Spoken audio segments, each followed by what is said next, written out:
The merciless Arizona sun beats down on the parched desert landscape as three riders approach the isolated Ironwood Ranch, dust clouds billowing behind their horses like angry ghosts. From the porch of the weathered ranch house, an old man sits, motionless in his rocking chair, his unseeing eyes hidden behind dark spectacles, his weathered hands resting on what appears to be an ordinary walking stick, but concealed within is a finely crafted steel blade. Just one of many secrets this blind rancher keeps hidden from those foolish enough to mistake his disability for weakness.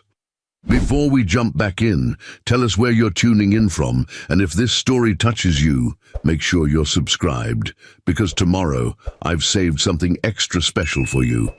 Samuel Hawkins, once known throughout the territories as Deadeye Hawkins, the fastest draw west of the Mississippi, hasn't touched his revolvers in nearly 7 years. Not since the ambush that left him blind, his wife dead, and his legend buried beneath a new identity. The 62-year-old rancher's face is a roadmap of hardship. Deep lines etched around his mouth and eyes, his beard neatly trimmed but streaked with silver, a permanent reminder of the passage of time. Though his eyes can no longer see, his other senses have sharpened to an almost supernatural degree, which is why he knows with absolute certainty that the approaching riders mean trouble. "Pa, 3 riders coming," calls Eliza, Samuel's 24-year-old daughter, as she steps through the front door, wiping flour-covered hands on her apron. She carries herself with the quiet confidence of a woman who has taken on responsibilities beyond her years, her chestnut hair pulled back in a practical braid, her mother's emerald eyes scanning the horizon with concern. "Looks like that new marshal from Copper Gulch and 2 deputies I don't recognize." Samuel's hands tighten almost imperceptibly around his walking stick. "Marshal Donovan has no business this far from town," he says, his voice like gravel worn smooth by a desert stream. "Not unless he's looking for something, or someone." He tilts his head slightly, listening to the approaching hoofbeats. The lead horse is favoring its right foreleg. The second rider sits too heavy in his saddle, inexperienced. The third moves like a predator, light, watchful. "Be careful with that one, Eliza." Eliza glances at her father, a mixture of amazement and concern crossing her features. Even after 7 years, his ability to discern such details through sound alone still astonishes her. "Should I get Uncle James from the south pasture?" Samuel shakes his head. "No time. Just stay calm and let me do the talking." His weathered fingers drum softly against the concealed blade in his walking stick. "And Eliza, if things go badly, remember what I taught you." The riders pull up 20 yards from the porch, dust settling around them as they assess the modest ranch. A 2-story house weathered by sun and wind, a large barn that needs paint, corrals containing 12 fine horses, and fields stretching toward distant mountains. Marshal Everett Donovan, a tall man in his 40s, with a carefully maintained mustache and cold blue eyes, dismounts first. His silver star catches the sunlight as he adjusts his hat, studying the blind man on the porch with poorly disguised contempt. "Mr. Hawkins," Donovan calls out, his voice carrying the practiced authority of a man accustomed to being obeyed. "Hope we're not interrupting your afternoon." The words are polite, but his tone suggests otherwise. Samuel rises slowly, his movements deliberate but fluid for a man his age. Marshal Donovan, quite a ride from Copper Gulch just to pay a social call. His unseeing eyes seem to find Donovan with unsettling accuracy. "What brings you to Ironwood Ranch?" Donovan approaches the porch steps, removing his hat as a show of false respect. "Just doing my rounds, checking on outlying properties. These are my deputies, Mercer and Caldwell." He gestures to the men behind him. Mercer, young and nervous, unable to hide his discomfort. Caldwell, older and harder, his eyes constantly scanning, assessing, a predator's gaze lingering too long on Eliza. Mighty unusual for a town marshal. To patrol this far out, Samuel observes mildly. We're in county territory here, as I recall. Something flickers across Donovan's face. Annoyance, perhaps, at being questioned. Times are changing, Mr. Hawkins. Copper Gulch is growing, and the mayor has expanded my jurisdiction. He smiles thinly. Mind if we water our horses? Been a long, dusty ride. Samuel nods once. Eliza, show the deputies to the well. As his daughter leads the two men toward the side of the house, Samuel gestures to the empty chair beside him. Something on your mind, Marshal? You didn't ride all this way for water. Donovan settles into the chair, placing his hat on his knee. For a moment he says nothing, studying the blind rancher with calculating eyes. Heard about the trouble you had with the Corrigan brothers last week, he finally says, watching for a reaction. Samuel's expression remains impassive. No trouble to speak of. They were passing through, stopped for water, then moved on. That's not how they tell it, Donovan counters. They say your foreman ran them off at gunpoint, said you've been hostile to travelers crossing your land. And land is my land, Marshal, not a public thoroughfare. Samuel's voice hardens slightly. The Corrigan brothers weren't travelers. They were taking stock counts, testing boundaries, moving like men planning to return. Donovan leans forward, his voice dropping to a conspiratorial tone. Between us, Hawkins, the Corrigans have powerful friends in Copper Gulch now. Mayor Coleman considers them important business partners in the town's future. And what business would that be? Samuel asks, though his tone suggests he already knows the answer. Progress, Mr. Hawkins. The railroad's coming through this valley next year. Land values are about to change dramatically. Donovan pauses, letting the implications hang in the air. Coleman and his investors are offering fair prices to ranchers willing to sell now. Very generous offers, in fact. Samuel's unseeing eyes seem to stare straight through Donovan. This land isn't for sale, not now, not ever. The Marshal sighs, as if disappointed, but not surprised. That's your right, of course, but these are changing times. A blind man running a ranch this size, it's unusual. Some might even call it dangerous. Is that a threat, Marshal? Samuel asks, his voice deceptively soft. Donovan stands, replacing his hat with deliberate slowness. Not at all, just an observation. Times are changing, and men need to change with them, or get left behind. He steps closer, lowering his voice. The Corrigans mentioned something interesting. Said when they were here, you moved around your property like a man who could see, knew exactly where they were standing, even with your back turned. Samuel's face betrays nothing. When a man loses his sight, his other senses compensate. Maybe, Donovan concedes, or maybe there's more to Samuel Hawkins than meets the eye. He pauses. You know, there are stories about a gunman who disappeared from these territories about 7 years back. They called him Deadeye. Rumor was he could shoot a playing card edge-on at 50 paces. A muscle tightens almost imperceptibly in Samuel's jaw. I've heard the stories, but legends tend to grow taller with each telling, Marshal. In my experience, few men live up to their reputations. Donovan studies him for a long moment. Funny. Thing about Deadeye, no one ever saw his face clearly, always wore a black duster and a hat pulled low, disappeared right around the time you showed up in these parts, buying this land with gold coin. He steps off the porch. Just a curious coincidence, I suppose. Samuel stands, leaning slightly on his walking stick. If you're done with your history lesson, Marshal, I have a ranch to run.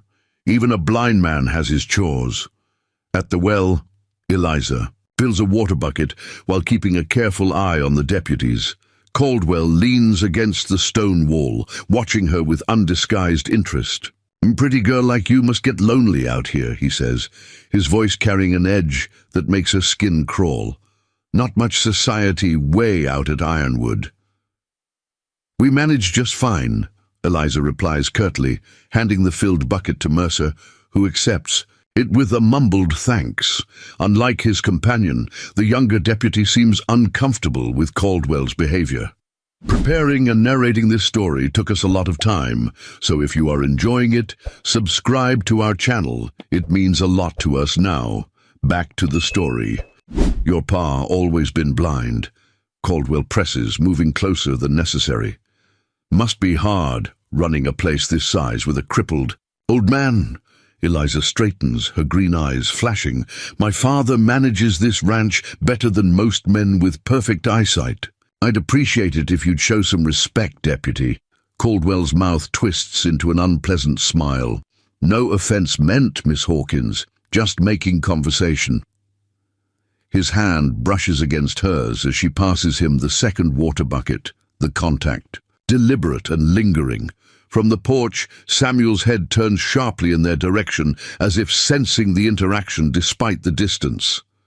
Eliza! He calls, his voice carrying effortlessly across the yard. I believe the deputies have had enough of our hospitality. Donovan watches this exchange with interest. Remarkable hearing for a man his age, he comments as he walks toward his horse. Almost unnatural, one might say. Samuel stands motionless. On the porch, his posture straight despite his years. Nothing about him suggesting vulnerability or weakness. The desert teaches a man to pay attention, Marshal. You either adapt or you die. As the lawmen mount their horses, Donovan tips his hat. We'll be seeing you again soon, Mr. Hawkins. The mayor's very interested in discussing the future of this valley with all the local ranchers. His smile doesn't reach his eyes. There's a town meeting next Saturday in Copper Gulch. Your presence would be appreciated. I don't much care for town meetings, Samuel replies evenly. This one you might want to attend, Donovan says. Important decisions will be made, with or without your input. He turns his horse. Think about what I said, Hawkins. The world doesn't stop for blind men or for ghosts of the past. As the riders disappear into the heat haze, Eliza joins her father on the porch. What was that about, Pa? Why is the marshal suddenly so interested in our ranch? Samuel's hands tighten around his walking stick. It's not about the ranch, Eliza. It's about the land and the power that comes with controlling it. He turns. Toward her, his unseeing eyes somehow finding her face, and it's about something else, something from before. Before? Eliza asks, though part of her already knows. There have always been whispers, questions about her father's past that he refused to answer. Samuel sighs deeply, the sound of a man who has carried a heavy burden for too long. Get your Uncle James back from the south pasture. We need to prepare. He moves toward the door with surprising certainty, navigating the familiar space without hesitation. And Eliza, check the loose floorboard in my room. There's a box there I haven't opened in 7 years. Pa? Eliza's voice is uncertain. What's in the box? Samuel pauses in the doorway, his silhouette framed against the dimness within. Insurance, he says quietly, for when the past catches up to the present. As the day progresses, an uneasy quiet settles over Ironwood Ranch. In the distance, a dust cloud rises, not from the direction the marshal and his deputies departed, but from the east, marking the approach of more riders. James Winters, Samuel's brother-in-law and ranch foreman, stands at the corral watching the horizon with concern.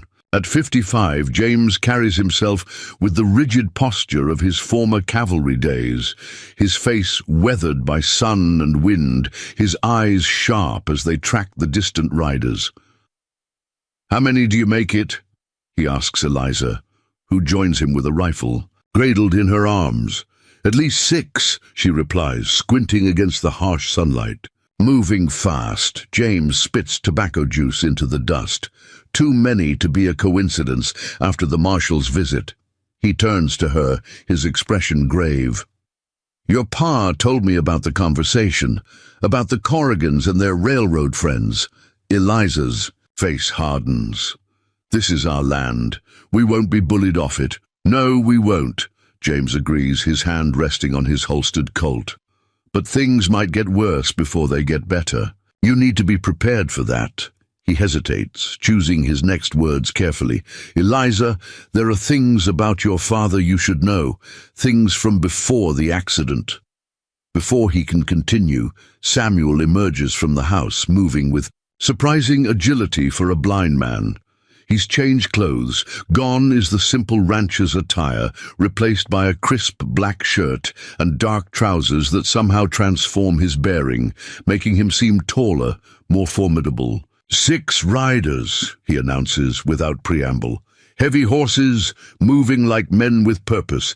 James stares at his brother-in-law. How the hell do you know that from inside the house?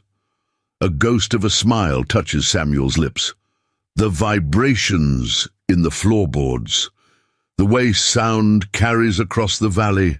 His hand moves to an object tucked into his belt, partially concealed by his shirt, the smooth wooden grip of a revolver that hasn't seen daylight in 7 years. Get the hands back from the north pasture, James. I want everyone accounted for. When our visitors arrive, Eliza watches her father with new eyes, seeing glimpses of a man she's never truly known, a stranger emerging from behind the familiar face of the blind rancher who raised her. Pa, what's happening? Who are you expecting? Samuel turns toward her voice, his expression softening slightly. The past never stays buried, Eliza. Not completely. He reaches out with unerring accuracy, his hand finding her shoulder. I've tried to keep you safe from who I was, but it seems time has run out. His fingers brush against the wooden box. Tucked under his arm, a simple, unadorned container that somehow seems to carry the weight of unspoken histories. And who were you? She asks, her voice barely above a whisper. Samuel's unseeing eyes seem to look beyond her, into a distance only. He can perceive. A ghost, he says simply, but now it's time for the ghost to remember how to haunt. He opens the box, revealing a pair of meticulously maintained revolvers, their silver inlay catching the harsh sunlight, like forgotten promises finally remembered. As the approaching riders draw closer, a hawk circles lazily overhead, its keen, eyes witnessing the transformation below, a blind rancher reclaiming a deadly legacy that the Arizona desert thought long buried beneath 7 years of careful silence.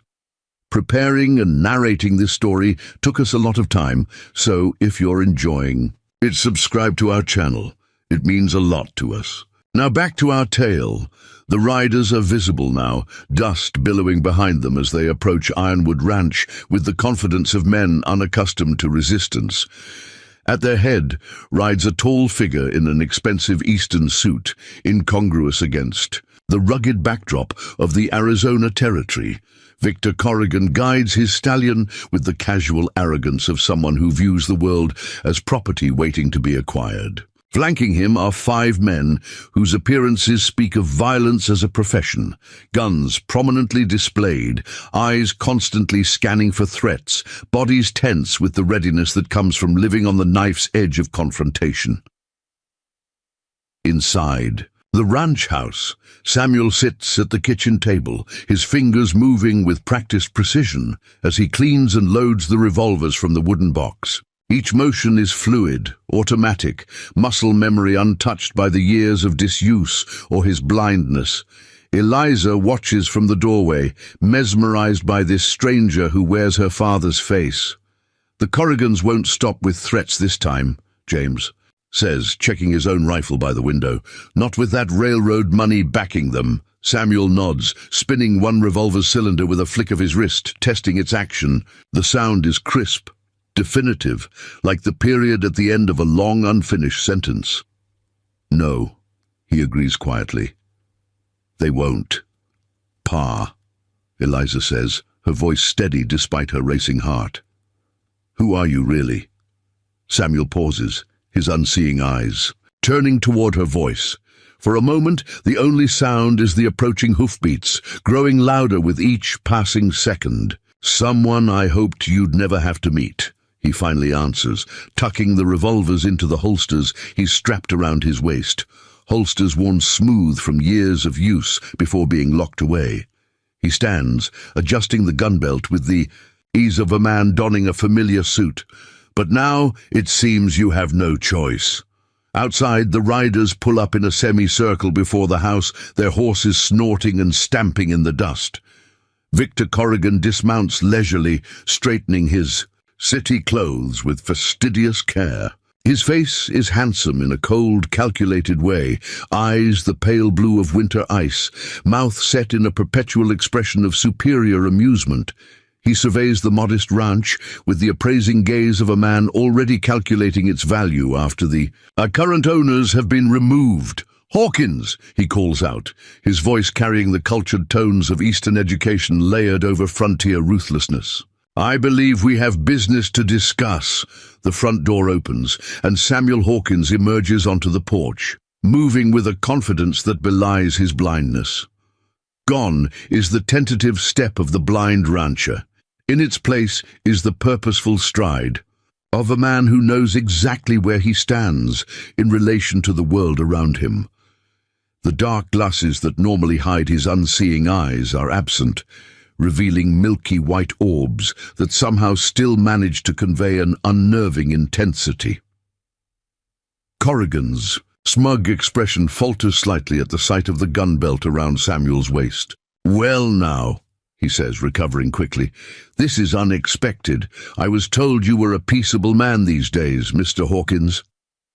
Samuel's head tilts slightly, as if listening to something beyond the obvious conversation.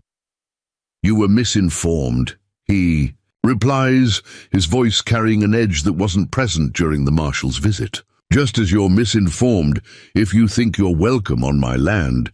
Victor Corrigan's confidence wavers momentarily as he studies the blind rancher standing before him.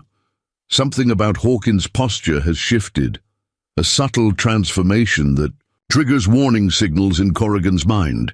The easy target he expected has been replaced by something altogether more dangerous. "I've come with a generous proposition, Hawkins," Corrigan announces, recovering his composure with practiced ease. He removes a folded document from his breast pocket. "Mayor Coleman and the Arizona and Pacific Railroad Company are prepared to offer you 3 times the market value for Ironwood Ranch." His thin smile doesn't reach his eyes. "A blind man your age could live very comfortably on that sum. Perhaps somewhere more civilized than this wilderness." Samuel remains motionless on the porch, his milky eyes seeming to look through Corrigan rather than at him. "This land isn't for sale at any price, Mr. Corrigan. I believe my foreman made that clear during your last visit." Corrigan's face hardens. That was before. This is now. He gestures toward his armed companions. "The railroad is coming through this valley, Hawkins. Progress doesn't ask permission." From her position at the side window, Eliza watches the confrontation with mounting tension, her rifle ready. Beside her, James Winters mutters, "5 gunmen plus Corrigan, bad odds." "I count only 3 actual threats," Samuel says quietly through the open doorway, his acute hearing having caught James's assessment. "The 2 on the left are hired hands, nervous, inexperienced. The man on the right with the shotgun is dangerous. The tall one beside Corrigan has killed before, he likes it. The last one's a tracker, judging by his moccasins. He'll hang back, look for advantage." James and Eliza exchange startled glances. From their position, they can confirm the accuracy of Samuel's assessment, though how he could possibly know these details without seeing the men is beyond comprehension. Outside, Corrigan steps forward, irritation creeping into his voice. "I don't think you understand your situation, Hawkins. This isn't a negotiation. The railroad has already secured rights to most properties in this valley." He gestures expansively. "You're an island in a rising tide. Eventually, you'll be underwater." Then, "I'll learn to swim," Samuel replies evenly. A flash of anger crosses Corrigan's face. "Don't be a fool. What can a blind man and a girl possibly hope to accomplish against the future? You're standing in the way of progress." "Seems to me," Samuel observes calmly, "a man bringing 5 guns to deliver a business proposition isn't interested in progress. He's interested in intimidation." A tense silence follows. One of Corrigan's hired guns shifts uncomfortably in his saddle. "You have 1 week to reconsider," Corrigan finally says, his voice tight with controlled rage. "After that, circumstances may become less favorable to your interests." Samuel takes a single step forward, and something in his movement causes the horses to shift nervously, sensing a predator in their midst. "Mr. Corrigan, I was attempting to live peacefully here. That's all I've wanted these past 7 years." There's a subtle change in his tone, something colder, more precise. "But if you're determined to disturb that peace, you should know that blindness hasn't made me helpless, merely patient." One of Corrigan's men, the tall killer Samuel identified, laughs harshly. Big talk from a blind old. The words die in his throat as Samuel's hand moves with blinding speed. In one fluid motion, almost too fast to follow, he draws and fires. The bullet kicks up dirt precisely between the tall gunman's boots. Before anyone can react, Samuel has returned the revolver to its holster, the movement so swift it seems almost an illusion. A stunned silence falls over the yard. The gunman looks down at the dust still settling between his feet, his face draining of color. "That was a warning," Samuel says quietly. "I'd aim higher next time." Corrigan stares at the blind rancher with new eyes, reassessing what he thought he knew. "Perhaps," he says carefully, "we've gotten off on the wrong foot. Let's discuss this, like reasonable men." "I'm not interested in discussion, Mr. Corrigan, only in being left alone." Samuel's unseeing eyes somehow find Corrigan with unnerving accuracy. "Take your men and leave my property. Don't return." Corrigan studies him for a long moment, calculation evident in his cold gaze. Finally he nods and remounts his horse. "This isn't over, Hawkins," he says, voice tight with suppressed rage. "Not by a long shot. For your sake," Samuel replies. "I hope it is." As Corrigan and his men ride away, tension hangs in the air like the electrical charge before a thunderstorm. Inside the house, Eliza lowers her rifle, her hands trembling slightly from the encounter. "How?" she asks, turning to face her father as he re-enters. "How did you make that shot? You can't see." Samuel removes his gun belt, placing it carefully on the table. I heard him shift his weight, knew exactly where he was standing from the sound of his voice, the creak of his leather, the rhythm of his breathing. "That's impossible," James interjects, staring at his brother-in-law as if seeing him for the first time. Samuel sighs deeply, settling into a chair. "When I lost my sight, your sister wouldn't let me surrender to darkness. Every day for hours, she'd move around the room, making small sounds, dropping a pin, striking a match, shuffling cards, made me identify locations, distances, even what she was doing, all by sound." A sad smile touches his face. "Margaret was stubborn that way. But that shot," Eliza persists. "7 years of practice didn't start with guns," Samuel explains. "It started with listening, learning to map the world through sound, through air currents, through the subtle vibrations that most people never notice." He turns his face toward her.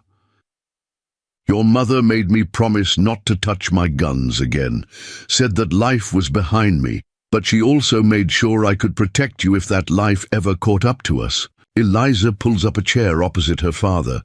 "Pa, who were you, really?" The question hangs in the air between them. Before Samuel can answer, the sound of approaching hoofbeats interrupts. A single rider, approaching at a gallop. "That'll be Tom. Jenkins from the Rocking J?" James says, moving to the window. "Riding hard?" Minutes later, the young rancher bursts through the door, hat in hand, face flushed from his hard ride. "Mr. Hawkins," he gasps, "there's trouble brewing in Copper Gulch. Marshal Donovan's deputized the Corrigan men, all of them. They're claiming authority to inspect all ranches for regulatory compliance before the railroad survey." Samuel's expression darkens. "That didn't take long." "There's more," Tom continues, accepting the water Eliza offers. "Mayor Coleman's called an emergency town meeting tomorrow, not Saturday. Word is, they're going to vote on some new ordinance affecting all properties within 20 miles of town, which conveniently includes every ranch in the valley," James growls. "Corrigan's not waiting a week," Samuel says, rising from his chair. "He's moving now, using the law as his weapon instead of guns." He turns toward his daughter's voice. "Eliza, we need to attend that meeting." "Us?" she asks, surprised. "You hate town gatherings." "Sometimes the best defense is showing your opponents you aren't afraid," Samuel replies. "Besides, I'm curious what legal pretense Corrigan has constructed." Tom shifts uncomfortably.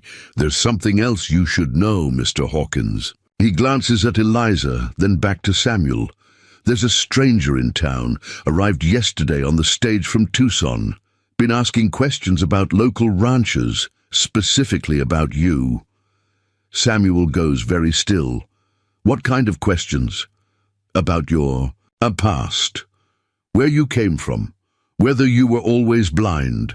Tom hesitates. He's offering money for information. "Did he give a name?"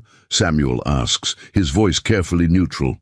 "Calls himself Bishop, said he's a private investigator from back east." A muscle tightens in Samuel's jaw, the only indication that the name means something to him. "Thank you for bringing this news, Tom. Your father would be proud of the man you've become." After Tom departs, an uneasy silence settles over the room. Finally, Eliza breaks it. "You recognize that name, didn't you? Bishop." Samuel moves to the fireplace, his fingers finding the mantelpiece with practiced ease. "Lucas Bishop, former Pinkerton agent. Now he works for whoever pays best." He turns toward his family. "If Bishop's here, this is bigger than Corrigan and his railroad schemes." "Someone's looking for Deadeye," James says quietly. The pieces finally coming together. Samuel nods once, his expression grim. "We need to prepare. James, gather the ranch hands. Tell them only what they need to know. That trouble's coming, and we need to be ready." He pauses. "And send Billy to Devil's Canyon. Tell Matthew Ford I need to speak with him tonight." James looks startled. "Ford? The gunsmith? You sure that's wise?" "No choice," Samuel replies. "I need specialized ammunition, the kind only Matthew knows how to make." As James departs on these errands, Eliza studies her father with new eyes. "All these years," she says softly, "I thought I knew you." Samuel's face softens. "You do know me, Eliza, the part that matters most." He reaches out, finding her hand with unexpected precision. "But there are parts of my past I kept buried to protect you. Now it seems they're determined to resurface." Then, "Perhaps it's time you told me everything," she says firmly. Samuel sighs deeply, the sound of a man preparing to open long-sealed doors. "It began 22 years ago in a silver mining town called Willow Creek, now long abandoned. I was young, quick with a gun, making a name for myself in ways I'm not proud of. As twilight settles over Ironwood Ranch, Samuel recounts the history he's kept hidden for decades, the notorious gunfighter who became a legend, the bounties, the killings, the price on his head that never officially expired. He speaks of the mission that went wrong 7 years ago, the ambush that took his sight and Margaret's life, orchestrated by a man who wanted Deadeye eliminated permanently. Clayton Monroe, Samuel says, the name falling like a stone between them. Railroad magnate, banker, with politicians in his pocket from Texas to California. I was hired to protect a witness who had evidence of Monroe's corrupt dealings, land seizures, bribery, murder disguised as accidents. We never made it to the territorial court." His voice grows distant with memory. "6 men ambushed us at Diablo Pass, professional killers. I took down 4 before a bullet creased my skull. When I woke, the witness was dead. Margaret was dying, and my vision was already beginning to fade. And you think Monroe sent this bishop to find you? Eliza asks, struggling to reconcile this history with the father she's known. Bishop was Monroe's personal tracker even back then, Samuel confirms. If he's here, Monroe knows I survived, which means Corrigan's railroad isn't just any railroad. It's Monroe's latest venture. So this was never about land, Eliza realizes. It's about finishing what he started 7 years ago. Before Samuel can respond, the distinctive sound of multiple riders approaches from the east.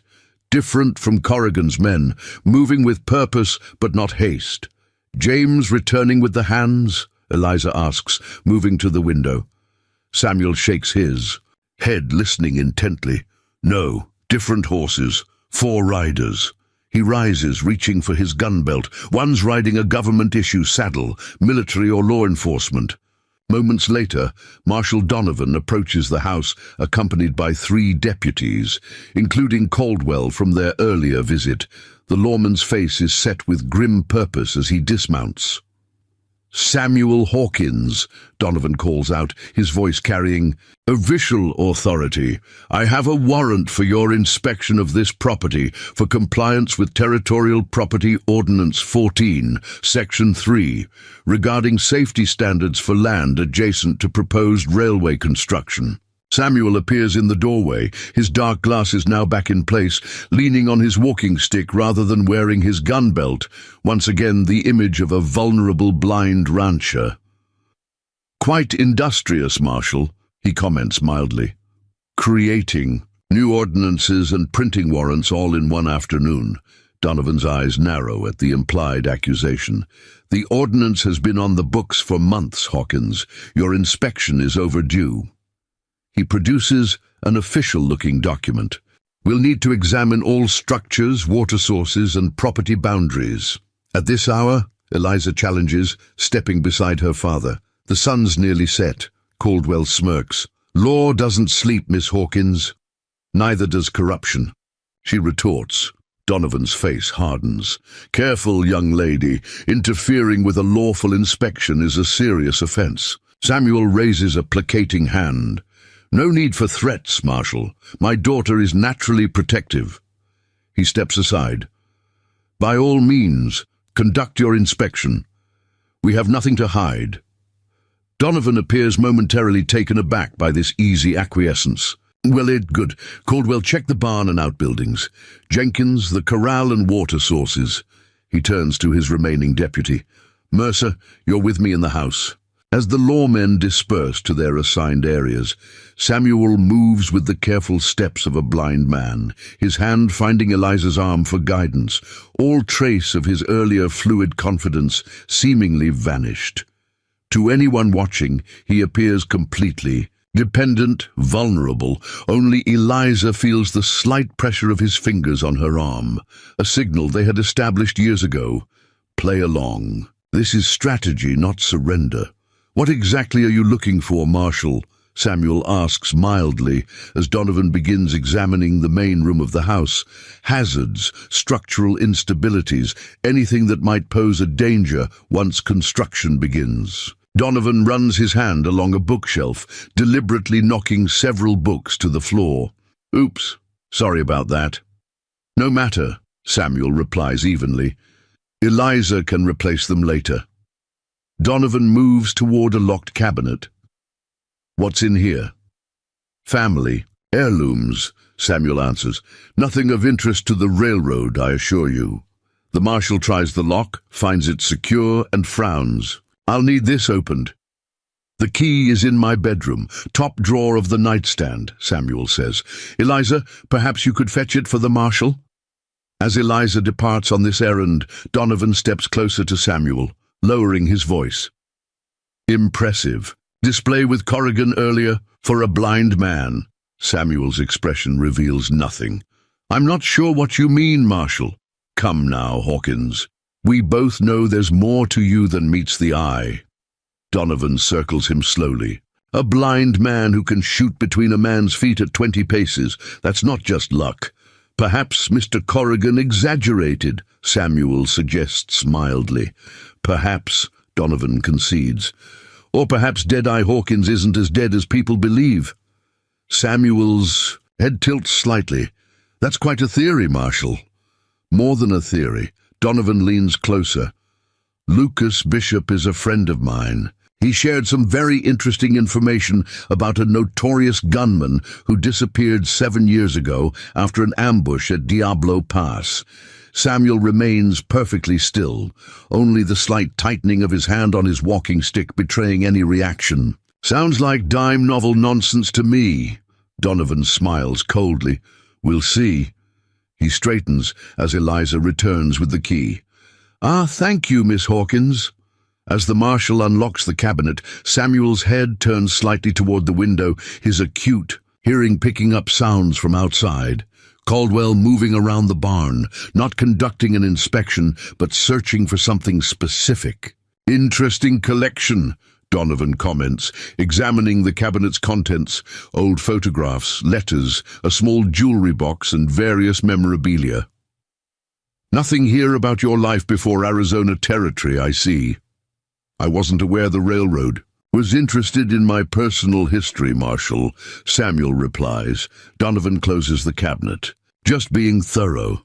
He moves to the fireplace, studying the rifle mounted above it. Fine weapon. Do you still shoot, Mr. Hawkins, despite your condition? The rifle belonged to my late wife's father, Samuel says, deflecting the question. I keep it for sentimental reasons. Outside, Caldwell's voice suddenly rises in excitement. Marshal, you better come see this. Donovan smiles thinly at Samuel. Excuse me. Duty calls. As the Marshal strides outside, Eliza moves to the window. He's found something in the barn, she reports quietly. They're gathered around. Oh no. What is it? Samuel asks, tension evident in his voice. The false wall in the tack room, Eliza whispers. They've discovered it. Samuel's face drains. Of color. The ammunition cache.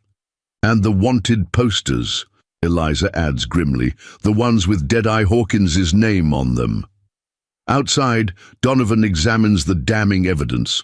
Boxes of specialized ammunition, several faded wanted posters offering substantial rewards for Deadeye Hawkins, dead or alive, and most incriminating of all, a black duster coat with bullet holes through the left shoulder, matching the wounds that reportedly killed the notorious gunman 7 years ago. Well, well, the Marshal says, satisfaction evident in his voice. Seems our blind rancher has been keeping secrets. He turns to his deputies. Gather everything. Bishop will want to see this. In the house, Samuel listens to their movements with grim resignation. 7 years of careful preparation, he says quietly. Undone in an afternoon. What happens now? Eliza asks, fear finally creeping into her voice. Samuel's expression hardens with resolve. Now we fight. Dawn breaks over Copper Gulch, painting the small frontier town in hues of amber and gold. Unlike the sleepy settlement it was just months ago, the town now buzzes with activity. Construction crews raising new buildings, surveyors with their instruments plotting the future railway line, and strangers in Eastern business attire moving, with the confident stride of men who see opportunity in every grain of desert sand. At the Silver Spur Saloon, Lucas Bishop sips his morning coffee, his keen eyes observing the town from his corner table. At 50, Bishop's appearance is unremarkable by design. Medium height, brown hair threaded with silver, clean-shaven face bearing the weathered lines of a man who spends most of his life outdoors.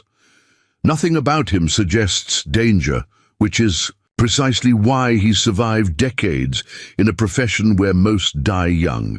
Marshal Donovan enters, making his way directly to Bishop's table. Found something at Hawkins' place, he says without preamble, sliding into the opposite chair. Proof that our blind rancher isn't who he claims to be. Bishop reveals nothing in his expression. Show me, Donovan produces a faded wanted poster, carefully unfolding it on the table. The illustration is crude, but recognizable. A tall man, in a black duster, face partially obscured by a wide-brimmed hat, 2 revolvers drawn. The name, Deadeye Hawkins, is printed in bold letters across the top, with "Wanted, Dead or Alive," and a substantial reward listed below. "Where did you find this?" Bishop asks, studying the poster with clinical detachment. "Hidden room in his barn, along with these." Donovan places several bullets on the table, unusual ammunition with distinctive markings. Custom-made, same caliber and design as bullets recovered from 4 of Monroe's men at Diablo Pass 7 years ago. Bishop picks up one of the bullets, rolling it between his fingers with the familiarity of an expert. "Interesting. Anything else?" "Black duster with bullet holes. Location matches where Thompson shot Deadeye during the ambush." Donovan leans forward, lowering his voice. "It's him, Bishop. The blind act is just that. An act." Bishop tucks the bullet into his vest pocket. "I'll judge that for myself." He rises, leaving coins for his coffee. "Bring Hawkins in. I want to speak with him directly." "On what charge? Man's got friends in the county. Can't just arrest him without cause." A thin smile crosses Bishop's face. "Then manufacture one, Marshal. That's what badges are for, isn't it?" As Donovan departs, the saloon's batwing doors open again, admitting an unexpected visitor, Eliza Hawkins, dressed in practical riding clothes, her expression determined as she scans the room. Several patrons turn to stare, unaccustomed to seeing a young woman alone in the establishment, especially at this early hour. Bishop watches with interest as she approaches the bar. The saloon keeper, wiping glasses, eyes her warily. "Miss Hawkins, this ain't really a place for—" "I'm looking for Lucas Bishop," she interrupts, her voice carrying clearly through the suddenly quiet room. "I was told I'd find him here." Bishop remains seated, observing her with professional curiosity. She's composed, confident, either qualities inherited from her father or forged through years of managing a ranch alongside a blind man. Either way, she's not what he expected. "I'm Bishop," he finally says, breaking the silence. Eliza turns, studying him carefully before approaching his table. "You've been asking questions about my father." Bishop gestures to the empty chair Donovan. "Vacated." "Have a seat, Miss Hawkins. I prefer to stand." "As you wish." He leans back, regarding her thoughtfully. "You're right. I have been asking questions. It's what I'm paid to do." "By Clayton Monroe," she says. Not a question, but a statement. Something flickers in Bishop's eyes. Surprise, perhaps, that she knows this name. "You seem well-informed for a rancher's daughter." "And you seem well-mannered for a hired gun," she counters. A ghost of a smile touches Bishop's lips. "I'm merely an investigator, Miss Hawkins." "Investigating what exactly?" "My father is a blind rancher who wants nothing more than to be left in peace."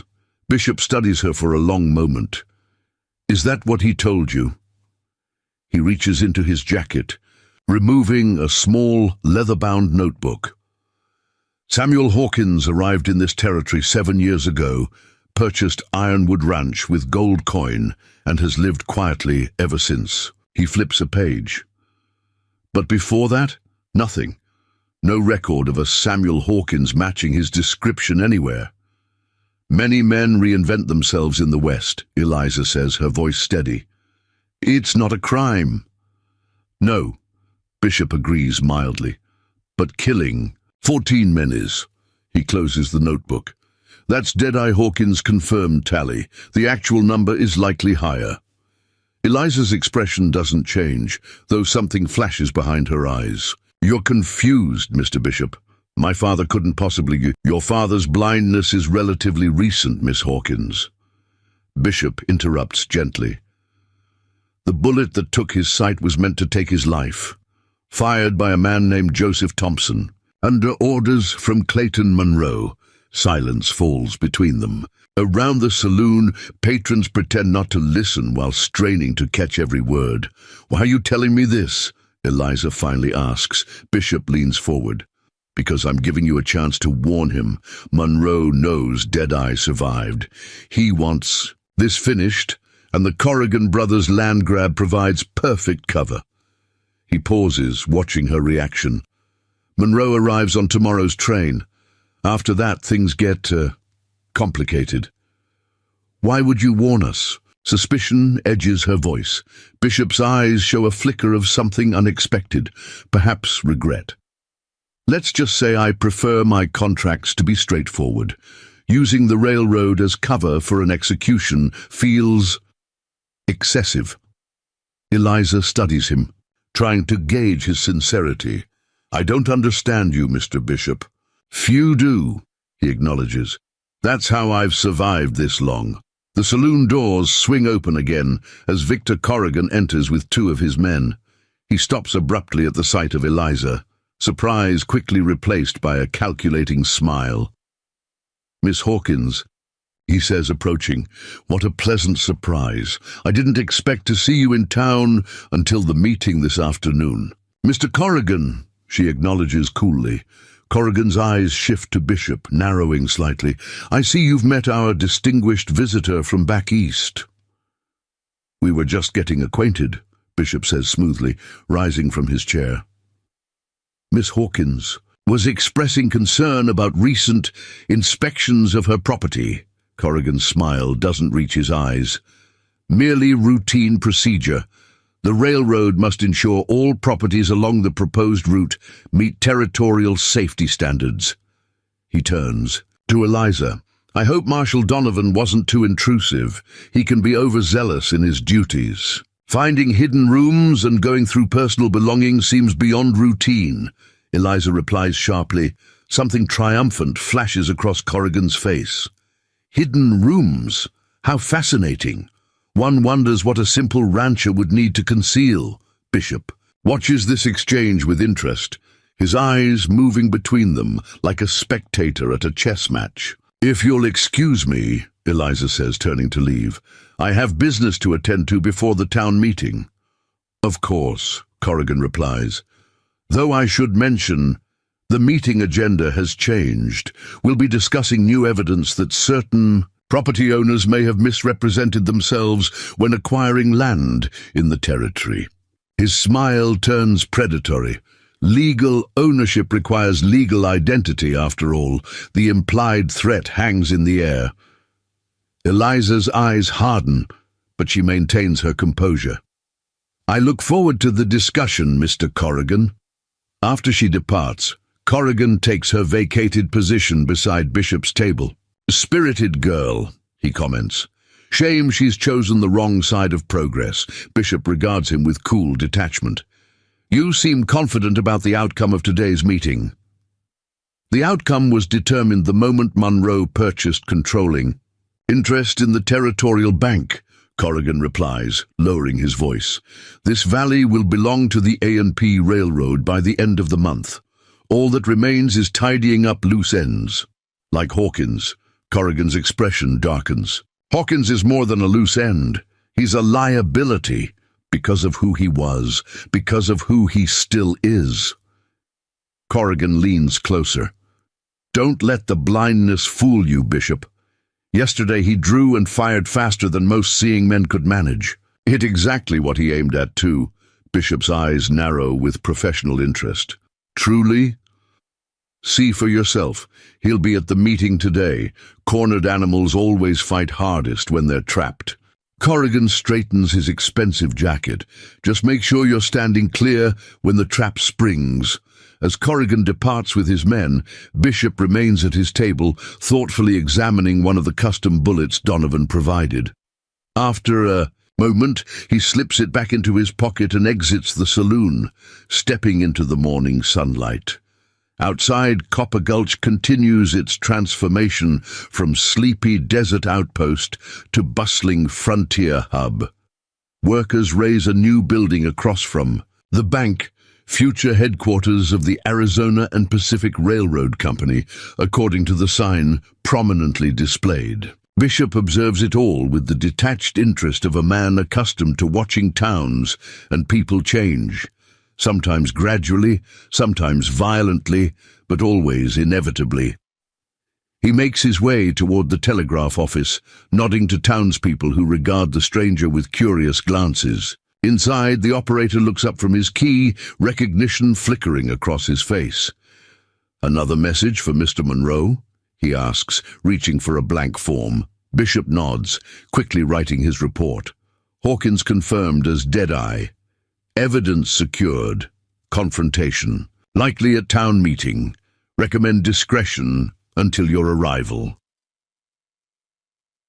As the telegraph operator begins transmitting the message, Bishop steps back outside, surveying the town with new eyes. Something has changed since his conversation with Eliza Hawkins, a subtle shift in his perception of the situation. After 20 years in Clayton Monroe's employ, Bishop has developed an instinct for when jobs turn from professional to personal, from business to vendetta. This operation bears all the hallmarks of the latter. At the edge of town, he observes Eliza Hawkins emerging from the general store, loading supplies into her wagon. Despite the morning's confrontation, she moves with purpose, her back straight, her actions efficient. There's no sign of fear or indecision, just the focused determination of someone preparing for battle. Bishop approaches her wagon, maintaining a respectful distance. "Miss Hawkins," she turns, wariness evident in her posture. "Mr. Bishop, one more thing you should know." He glances around, ensuring no one is within earshot. "Monroe isn't just bringing businessmen on tomorrow's train. He's bringing specialists, men who solve problems permanently." Eliza's expression remains controlled, though her knuckles whiten as she grips the wagon's side. "Why tell me this?" Bishop considers her question, perhaps asking himself the same thing. Professional courtesy, perhaps, or maybe I've grown tired of cleaning up Monroe's personal vendettas. He adjusts his hat against the strengthening sun. "Your father should know. Thomas Quinn is leading them." The name clearly means something to Eliza, though she tries to hide her reaction. "I'll pass that along, though I'm not sure why my father would recognize the name of a railroad enforcer." "He'll know," Bishop assures her. "Quinn was at Diablo Pass 7 years ago. He's the one who killed your mother." Shock flashes across Eliza's face before she can mask it, not at the connection to her mother's death, but at Bishop's knowledge of it. "You seem remarkably well informed for someone who just arrived in town, Mr. Bishop. I've been tracking Deadeye Hawkins for 7 years, Miss Hawkins. I know more about your father than most people ever will." He steps back, preparing to leave, including the fact that he spared my life once, when he had every reason to take it. At Silver Creek, 1872. Before she can respond to this unexpected revelation, Bishop tips his hat and walks away, leaving Eliza staring after him with new questions about both the approaching conflict and the enigmatic man who seems to stand somewhere between ally and enemy. On the road back to Ironwood Ranch, Eliza pushes her horses harder than usual, dust billowing behind the wagon as she races to share what she's learned. The morning's events have confirmed what her father feared. Monroe's reach extends far beyond the railroad, and the noose is tightening around them with frightening speed. At Ironwood, she finds the ranch transformed. James Winters has positioned the hands strategically around the property, with lookouts posted on the surrounding ridges. The main house has been fortified, shutters closed and barred, water barrels positioned at key points in case of fire, rifles distributed to trusted men. Inside, she finds her father bent over a table with Matthew Ford, the gunsmith from Devil's Canyon. Between them lies a disassembled rifle of unusual design, with custom sights and a modified stock. "Eliza," Samuel says without turning, recognizing her footsteps instantly. "What news from town?" She describes her encounters with Bishop and Corrigan, the warnings about Monroe's arrival, and the changed agenda for the town meeting. Samuel listens without interruption, his unseeing eyes focused on middle distance, his fingers continuing to work on the rifle components with mechanical precision. "Thomas Quinn," he finally says, the name like a curse on his lips. "I should have killed him at Diablo Pass when I had the chance." Matthew Ford, a grizzled man with a blacksmith's arms and a watchmaker's hands, grunts in agreement. "Second chances are rare in our line of work, Samuel. Rarer still is the opportunity to correct past mistakes. This rifle will help," Samuel says, connecting pieces with practiced efficiency despite his blindness. "The modifications you've made, I can feel the difference." Ford watches with fascination as Samuel assembles the weapon without visual guidance, each component finding its place through touch and muscle memory. "I've never seen anything like it, a blind man who shoots better than most men with perfect eyesight." "Not blind in the ways that matter," Samuel replies, testing the rifle's action. The mechanism clicks into place with satisfying precision. Sound, air currents, memory, they create a different kind of sight. Eliza approaches the table. "Bishop knew about Mother," she says quietly. "Said you spared his life years ago, at a place called Silver Creek." Samuel's hands pause momentarily. "Bishop was a Pinkerton back then, hunting me for a bank job I didn't commit. I could have shot him, but something told me he was different from the others, a man following a code rather than just collecting bounty." He resumes his work.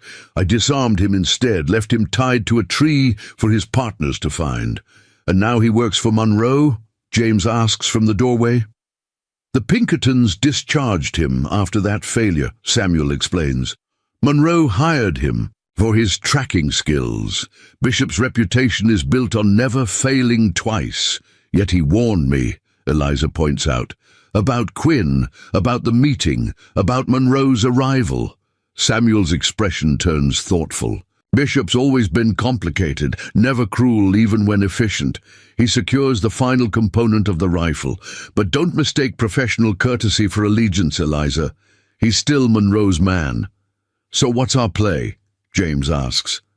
"This town meeting sounds like a trap." "Of course it's a trap," Samuel agrees, rising from his chair. "Which is why we're going to spring it on our terms." He turns toward his daughter's voice. "Eliza, find that wooden box in my wardrobe, the small one with the brass lock." As she retrieves it, Samuel continues, "Monroe thinks he's orchestrating events from afar, using Corrigan and Donovan as his puppets. He doesn't arrive until tomorrow, which gives us one advantage." He accepts the box from Eliza, unlocking it with a small key from his pocket. "Tonight, we change the rules of the game.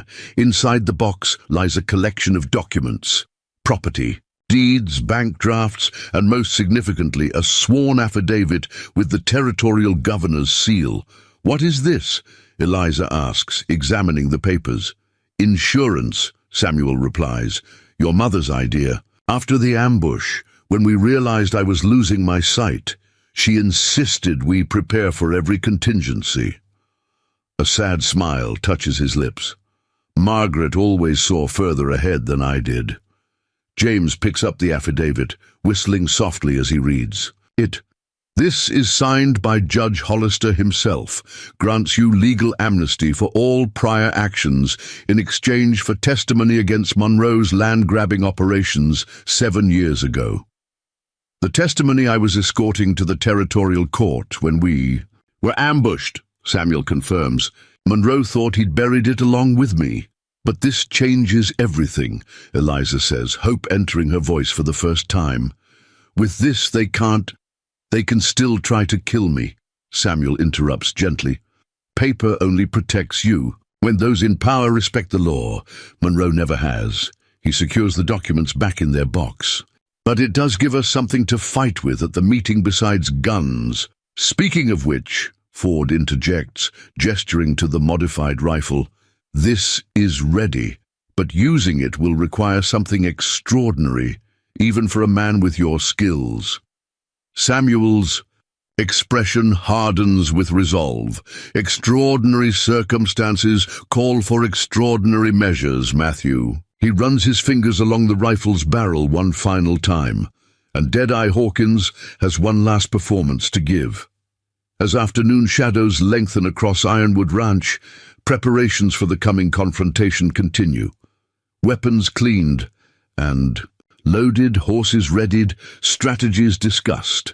The quiet routine of ranch life has given way to the tense anticipation of impending battle. In his room, Samuel Hawkins stands before a small mirror he cannot see, removing the dark glasses that have concealed his unseeing eyes for 7 years. His fingers move to the gun belt hanging beside the mirror, touching the worn leather and silver-inlaid revolvers with the reverence of a man reconnecting with essential parts of himself long set aside. "I promised you I was done with this life, Margaret," he whispers to the empty room. "But it seems the past isn't done with me." The sun begins its descent toward the western horizon, casting long shadows across the Arizona desert. In Copper Gulch, Mayor Coleman calls the town meeting to order, unknown to him that the blind rancher he seeks to destroy is already approaching, bringing with him a reckoning 7 years in the making. Copper Gulch's town hall, once a simple church before progress demanded a dedicated space for civic matters, overflows with bodies. Ranchers stand shoulder to shoulder with merchants. Miners mix with railroad workers, all drawn by rumors of decisions that will reshape the valley's future. Oil lamps cast long shadows across worried faces as Mayor Coleman takes his position. At the front of the room, flanked by Victor Corrigan and Marshall Donovan.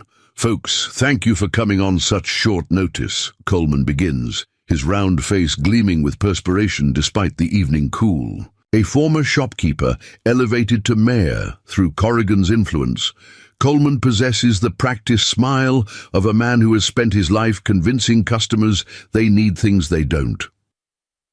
As you know, our town stands at the threshold of unprecedented prosperity. The Arizona and Pacific Railroad has selected Copper Gulch as a primary station on its new line, bringing commerce, opportunity, and civilization to our humble community. Appreciative murmurs rise from those already benefiting from the railroad's presence. Shopkeepers selling supplies to survey crews, saloon owners serving thirsty workers, landowners who've sold their properties at premium prices. Others, mostly, ranchers whose livelihoods depend on open range, remain silent, their expressions guarded. Coleman gestures to Corrigan, who steps forward with the confident air of a man unaccustomed to opposition. "The A&P Railroad is investing significant capital in this region," Corrigan announces, his voice carrying to the room's furthest corners. Mr. Clayton Monroe himself arrives tomorrow to finalize arrangements that will transform Copper Gulch from a whistle-stop to a commercial hub rivaling Tucson. He pauses, allowing this vision to settle in the audience's imagination. However, certain obstacles threaten this bright future, specifically irregularities in land titles along the proposed rail corridor. A concerned murmur ripples through the crowd. Land titles in frontier territories often exist in legal gray areas, claims established through occupation rather than formal documentation, boundaries defined by natural landmarks rather than survey stakes. "The territorial governor has granted us authority to review all property claims within 20 miles of town," Corrigan continues. "Those with clear, legitimate ownership will be offered fair compensation for necessary easements. Those with questionable claims may face more complicated situations." At the back of the room, Lucas Bishop watches the proceedings with detached interest, noting how skillfully Corrigan manipulates the crowd's hopes and fears. The investigator's attention shifts as the doors open, admitting a late arrival. Conversation falters as heads turn toward the unexpected figure in the doorway. Samuel Hawkins stands perfectly still, his presence commanding attention despite his apparent disability. He wears no dark glasses tonight, his milky, unseeing eyes exposed to public view. Beside him, Eliza and James Winters create a protective formation as they navigate through the suddenly silent crowd. Corrigan recovers first, a thin smile spreading across his face. "Mr. Hawkins, we weren't certain you'd join us, given your condition." Samuel moves forward with surprising confidence, his cane tapping softly against the wooden floor. "Some matters are too important to miss, Mr. Corrigan, regardless of personal inconvenience." "Indeed," Corrigan agrees, exchanging glances with Mayor Coleman. "We were just discussing property verification, a matter that concerns you directly, I believe." Samuel stops several paces from the front table. "So I've heard." His voice carries easily in the hushed room. "Curious timing, given that my ranch deed has been recognized by the Territorial Land Office for 7 years without question." Marshal Donovan steps forward, producing a document from his vest pocket. "New evidence has emerged suggesting certain discrepancies in your claim, Hawkins." He unfolds the paper with theatrical deliberation, specifically questions about your legal identity when filing the original deed. Murmurs ripple through the assembled townspeople. Land disputes are common in the territories, but challenges to a man's very identity strike at something more fundamental. "My identity," Samuel repeats, his tone revealing nothing. "Indeed," Donovan continues, clearly relishing his moment of power. "Territorial law requires that property buyers provide proof of their legal name and standing. We have reason to believe that Samuel Hawkins isn't your true identity, that you adopted this name 7 years ago to escape a complicated past." The room falls silent as all eyes focus on the blind rancher. Even those with no stake in the railroad's plans lean forward, drawn by the spectacle unfolding before them. "That's a serious accusation, Marshal," Samuel replies, evenly. "I assume you have evidence beyond speculation." "Oh, we do." Donovan nods to a deputy who brings forward a wooden crate, the same hidden cache discovered in Samuel's barn. The marshal removes several items, displaying them dramatically. The black duster with bullet holes, wanted posters bearing the name Deadeye Hawkins, and the custom ammunition. "These were found concealed on your property yesterday," Donovan announces. "Items connecting you to a notorious outlaw believed killed 7 years ago. A man wanted for multiple killings across 3 territories. Gasps and whispers sweep through the crowd. Several people edge away from Samuel, as if his mere proximity might be dangerous. "Those items prove nothing," James Winters interjects forcefully. "Many men collect memorabilia from famous outlaws. Half the saloons in the territory display wanted posters as decoration." "Perhaps," Corrigan concedes with mock reasonableness. "But combined with other irregularities in Mr. Hawkins' background, they raise troubling questions. Questions that must be resolved before the railroad can negotiate fair compensation for necessary easements across his property." Samuel stands motionless, his unseeing eyes somehow focused despite their blindness. "Let's dispense with the pretense, gentlemen. This isn't about easements or legal technicalities. It's about forcing me off my land entirely." "Now, Hawkins," Mayor Coleman begins placatingly, "it's about Clayton Monroe," Samuel continues, his voice cutting through Coleman's protest like a blade, "about finishing what he started 7 years ago at Diablo Pass." The name falls like a stone into still water, creating ripples of reaction through the crowd. Clayton Monroe's reputation extends far beyond railroad interests. A man whose wealth has purchased political influence throughout the territory, whose business practices are admired or feared depending on which side of his power one stands. Corrigan's confident expression falters momentarily. "Mr. Monroe's interest in this region is purely business, I assure you. Like the business that left my wife dead and me blind." Samuel's voice remains controlled, but undercurrents of steel run through it.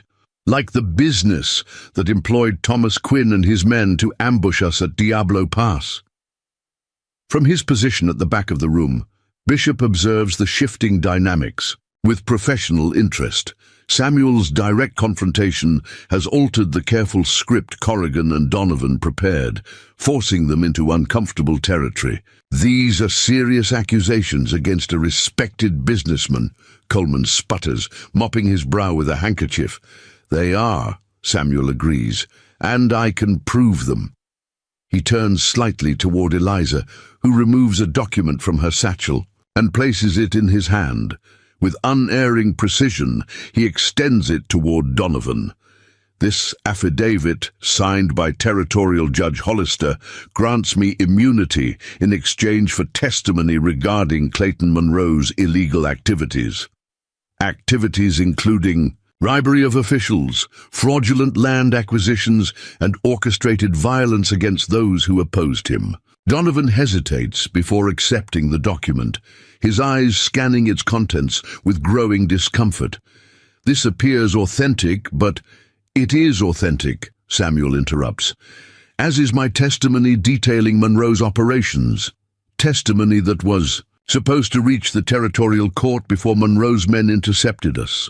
His milky eyes somehow find Corrigan, despite his blindness. Testimony that still exists, securely deposited with trustworthy parties to be delivered should anything happen to me or my family. The atmosphere in the town hall shifts perceptibly as those present reassess the conflict playing out before them.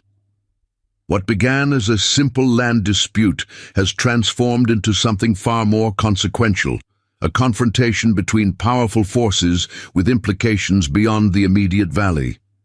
Corrigan recovers his composure, his smile returning though, colder than before. Fascinating theatrics, Hawkins. But even if this document is genuine, it doesn't change the fundamental issue. Your property deed was filed under a false identity. That alone invalidates your claim, regardless of whatever arrangement you had with Judge Hollister. Perhaps, in a normal court proceeding, a new voice interjects from the back of the room. All heads turn as Lucas Bishop steps forward, moving through the crowd with unhurried confidence. But territorial law includes certain exceptions worth considering. Corrigan's eyes narrow at this unexpected intervention. Mr. Bishop, I wasn't aware you had legal expertise to offer. Not legal expertise, Bishop acknowledges, reaching the front of the room. Just familiarity with certain territorial statutes pertaining to witness protection. He produces a small, leather-bound book from his coat. Section 14, paragraph 3. Individuals providing testimony in cases involving territorial security may, at the discretion of appointed judges, assume new legal identities with all attendant rights and recognitions. He closes the book, meeting Corrigan's gaze steadily. Judge Hollister's affidavit appears to invoke this specific provision. If so, Samuel Hawkins is his legal identity, regardless of who he might have been before. A stunned silence falls over the assembly. Corrigan stares at Bishop with barely concealed fury, while Donovan shifts uncomfortably, suddenly uncertain of his position. Since when does Clayton Monroe's personal investigator advocate for his targets? Corrigan demands, abandoning pretense entirely. Bishop's expression remains neutral. I was hired to locate a missing person and verify their identity. I've done so. He glances toward Samuel. My contract didn't specify participating in an illegal property seizure or ignoring territorial law. From the crowd, a weathered rancher speaks up. If Hawkins has legal claim to his land, confirmed by a territorial judge, what exactly are we doing here tonight? Others voice similar sentiments, the mood shifting from spectators at an entertainment to citizens questioning potentially corrupt proceedings. Mayor Coleman, sensing the changing tide, attempts to regain control. Perhaps we should postpone further discussion until these legal matters can be properly reviewed. The town council will— There's nothing to review, Eliza Hawkins declares firmly. My father's claim is legitimate. Judge Hollister's affidavit confirms it. Any attempt to seize our property is not only illegal but will be met with resistance. She surveys the room, her gaze challenging. Is that how Copper Gulch wants to be known? As a town where legally owned land can be stolen through manufactured technicalities?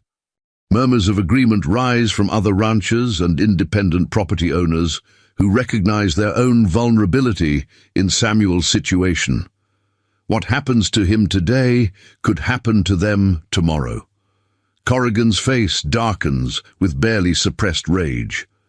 This meeting is not a court of law. The railroad's requirements can be met through legal easements or alternative routes, Samuel interjects calmly.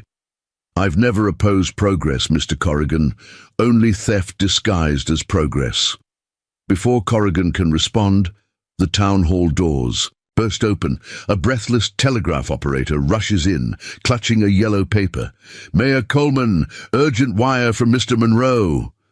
Coleman accepts the telegram, reading it with growing alarm. He whispers urgently to Corrigan, whose expression shifts from anger to calculation. It seems circumstances have changed, Corrigan announces after a brief consultation. Mr. Monroe has advanced his travel plans. He'll arrive on tonight's special train rather than tomorrow's regular service. He checks his pocket watch. In fact, he should be pulling into the station within the hour. A predatory smile spreads across his face as he turns to Samuel. He expresses particular interest in resolving the Ironwood Ranch situation personally. Perhaps you'd care to present your evidence directly to him. The implications hang in the air. What began as a public forum has transformed into something more dangerous, a direct confrontation with the man who ordered Samuel's death 7 years ago. Samuel stands perfectly still, absorbing this development. Then unexpectedly he smiles. Nothing would please me more, Mr. Corrigan. After 7 years, Monroe and I have much to discuss. James Winters moves closer to Samuel, his hand resting near his holster. This is madness, he mutters. Monroe won't come alone. I'm counting on that, Samuel replies softly, his voice carrying no further than James and Eliza. Bishop observes this exchange with professional interest, noting the subtle shift in Samuel's posture, from defensive to something approaching. Anticipation. The blind rancher now radiates the controlled readiness Bishop recognizes from descriptions of Deadeye before a confrontation. The meeting is adjourned, Mayor Coleman announces hastily. All further business will resume tomorrow after Mr. Monroe has run his trap. A voice calls from the crowd, followed by nervous laughter quickly suppressed.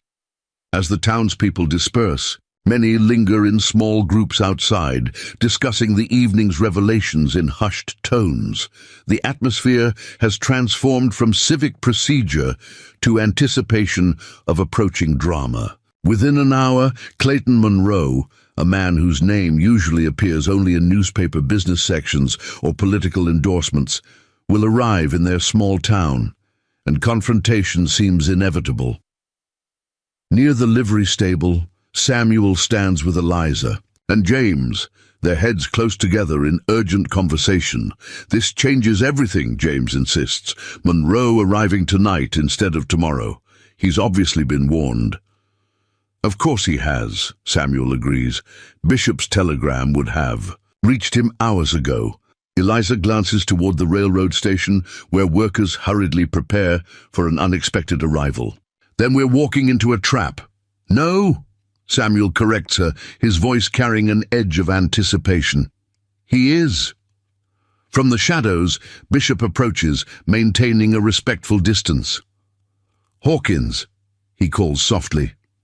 A word. James shifts protectively, but Samuel raises a hand to stay him. It's all right. He turns toward Bishop's voice. Say your piece. Monroe's bringing 6 men with him, professional fighters, not local talent. Bishop's voice is matter-of-fact, delivering information rather than warnings. Thomas Quinn is leading them. They're traveling in the private car at the rear of the train. Samuel absorbs this information without visible reaction. Thank you for the intelligence, Bishop, though I'm curious why you're providing it. Bishop is silent for a moment, as if considering his own motivations. Let's say I prefer clean endings. Monroe's vendetta has dragged on too long. And your loyalties? Samuel asks. I fulfill my contracts. Bishop replies simply. I was hired to find Deadeye Hawkins. I've done so. He pauses. What happens next wasn't specified in my agreement. A ghost of a smile touches Samuel's lips, still parsing the fine print after all these years. It's kept me alive. Bishop steps closer, lowering his voice further. Quinn has changed his methods since you last faced him. He favors a shoulder rig now, cross-draw, left side. Slower to start, but smoother on the follow-through. Samuel's head tilts slightly, recognizing this information for what it is, a professional courtesy from one specialist to another. I appreciate the insight. Don't mistake this for sentiment, Hawkins, Bishop warns. I'm merely evening odds that Monroe unfairly tilted. Of course, Samuel acknowledges. Professional courtesy only. Bishop turns to leave, then hesitates. One last thing. Monroe doesn't know about the modified rifle. That might be your only real advantage. As Bishop melts back into the shadows, Eliza stares after him with confusion. Can we trust him? About the facts? Yes, Samuel answers. About his intentions? Never completely. He turns toward the distant sound of an approaching train, his unseeing eyes somehow focusing on the horizon. Get the rifle from our wagon, James. It's time to prepare for a reunion 7 years in the making.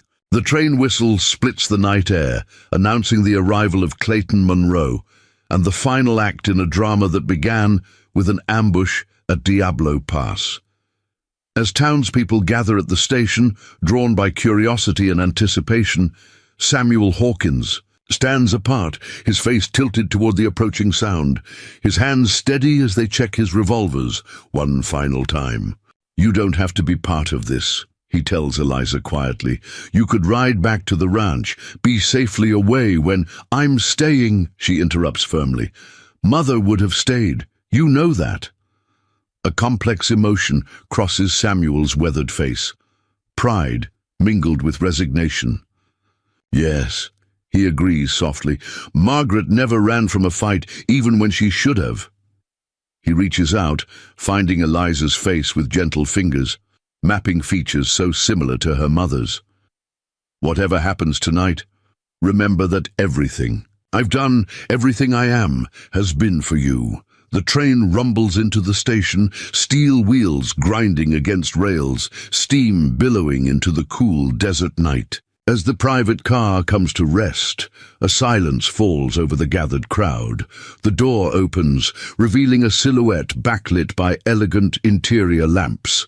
Clayton Monroe, stepping onto Copper Gulch's humble platform as if taking ownership of it by the mere contact of his polished boots with the weathered wood. Samuel Hawkins straightens, turning toward the sound of that door opening, his face set with grim purpose. After 7 years of hiding in plain sight, Deadeye stands revealed, ready to confront the ghosts of his past and the very real dangers of his present. Behind Monroe, other figures emerge from the private car, hard men with cold eyes and holstered weapons led by Thomas Quinn, whose scarred face bears the permanent reminder of his last encounter with Deadeye Hawkins. His hand rests casually near his cross-draw holster, exactly as Bishop described. As Monroe surveys the crowd, his gaze finally settles on the blind rancher standing apart from the others. Recognition dawns, followed by something approaching satisfaction. Deadeye, he calls, his cultured voice carrying across the platform. How good to see you again, or perhaps I should say, how good to be seen by you. He smiles at his own cruel joke, We have unfinished business, you and I." Samuel's milky eyes somehow focused directly on Monroe, despite his blindness. "Yes," he agrees, his voice quiet but carrying. "We certainly do." Clayton Monroe stands framed by the private railcar's ornate doorway, a man whose appearance embodies power in the changing West. Unlike Corrigan's flashy Eastern suits, Monroe wears the understated quality of true wealth, a perfectly tailored charcoal jacket over a silk vest, a watch chain of subtle gold, boots of the finest leather. At 60, his silver hair and immaculately trimmed beard give him the distinguished appearance of a statesman, rather than the ruthless empire builder he truly is. "What an unexpected pleasure," Monroe continues, descending to the platform with unhurried confidence. "When I received Bishop's telegram confirming your identity, I simply couldn't wait until morning." His voice carries the cultured tones of Eastern education layered over frontier pragmatism. 7 years is a long time between conversations. The gathered townspeople fall silent, sensing the dangerous currents flowing between these men. Even those with no stake in their conflict instinctively step back, creating a cleared space around Samuel and the approaching Monroe. "Our last conversation was cut short," Samuel replies evenly. "As I recall, you had your men doing most of the talking, with bullets." Monroe's smile doesn't reach his calculating eyes. "Ancient history, surely. We were younger men then, with younger men's impulsiveness." He gestures expansively. "I've come to Copper Gulch with visions of progress, of civilization taming these wild territories. The railroad brings opportunity for everyone, including opportunities to seize land through manufactured legal technicalities." Samuel's voice carries across the platform, ensuring the gathering crowd hears every word. "Or opportunities to eliminate witnesses to past crimes?" A murmur ripples through the onlookers. Monroe's expression hardens momentarily before his practiced smile returns. "You misunderstand my intentions entirely. I've come to resolve our differences amicably." He turns toward the townspeople. "The Arizona and Pacific Railroad will transform this valley, bringing prosperity unimaginable just a few years ago. All we require is cooperation from forward-thinking citizens." "And those who won't cooperate?" Samuel challenges. "What happens to them?" Monroe sighs with theatrical patience. "Progress inevitably creates winners and losers, Mr. Hawkins. The wise align themselves with the future rather than clinging to the past." He steps closer, lowering his voice. "But we needn't discuss such matters here. Perhaps a private conversation would be more productive." Behind Monroe, Thomas Quinn and 5 hard-eyed men maintain a loose formation, their hands never straying far from their weapons. Quinn, tall and gaunt with a livid scar running from his right eye to the corner of his mouth, watches Samuel with the focused intensity of a predator assessing prey. "I believe we're past the point of private conversations," Samuel responds, standing his ground, "especially given the men you've brought with you." Monroe glances back at his enforcers with casual dismissal. "Merely security precautions for traveling in these untamed territories. A man in my position takes prudent measures, like the prudent measures you took at Diablo Pass." The edge in Samuel's voice cuts through Monroe's composure. "When your men murdered my wife and left me for dead." The accusation hangs in the air, impossible to dismiss. Even those townspeople who had viewed Monroe's arrival with excitement shift uncomfortably, reassessing the distinguished businessman in light of these charges. Monroe's smile finally vanishes, replaced by cold calculation. "You've become a storyteller. In your retirement, Deadeye, fiction suits you." He turns to the crowd. "This man is not who he pretends to be. Before claiming to be a simple rancher, he was a notorious gunman, a killer for hire whose victims number in the dozens." "That's rich coming from you," James Winters calls out, stepping forward to stand beside Samuel. How many men have died for Clayton Munro's progress? How many families displaced by his land grabs? Corrigan moves to Munro's side, whispering urgently in his ear. Munro listens, his expression darkening. "I'm told you've produced some manner of legal document," he says to Samuel. "An alleged affidavit from Judge Hollister."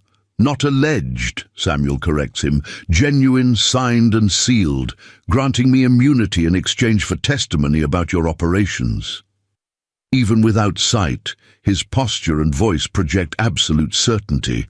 "Testimony that includes your orchestration of the Silver Creek bank robbery to eliminate competitors, your bribery of territorial officials to secure water rights, and your employment of men like Quinn to remove obstacles permanently."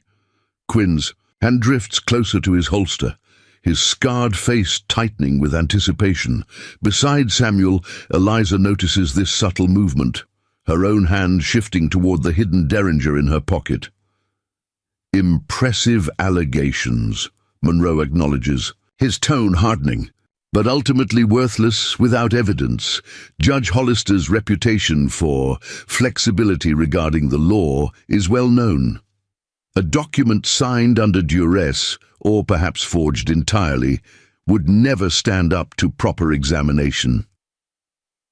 Mayor Coleman steps forward, mopping his brow nervously. "Perhaps we should continue this discussion tomorrow, after everyone's had a chance to rest. The town council could convene a special session to... There's no need to burden the good citizens of Copper Gulch with tedious legal matters," Munro interrupts smoothly. "Mr. Hawkins and I can resolve our differences directly." He turns back to Samuel.